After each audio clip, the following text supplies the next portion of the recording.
घंटे में पीएमडी को बहाल किया जाए। इस्लामाबाद हाई कोर्ट का हुक्म। जस्टिस मोहसिन अख्तर कियानी ने रिमार्क्स लिए कि हुकूमत अदालत की तौहीन कर रही है, वजीरों और आला हकाम को जेल भेज दूंगा। जस्टिस मोहसिन अख्तर कियानी। इमरजेंसी में जो काम वफाकी हुकूमत कर रही है वो तबाहकुन है।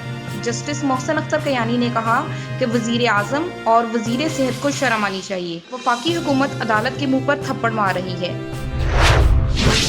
वजीर आजम इमरान खान आज फिर कौम के साथ खिताब करेंगे।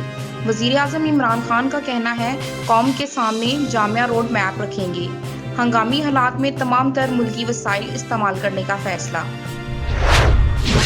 मशीर खजाना की ज़ेर सदारत इक्तिसादी राबता कमेटी का इजलास आज हो। 1200 रुपए के कोरोना रिलीफ पैकेज की मंजूरी दिए जाने का इम्कान। रुपए की कदर में मजीद कमी।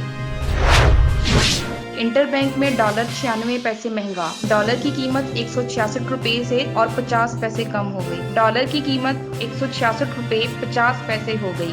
1200 अरब रुपए कोरोना रिलीफ पैकेज की मंजूरी दिए जाने का इम्कान।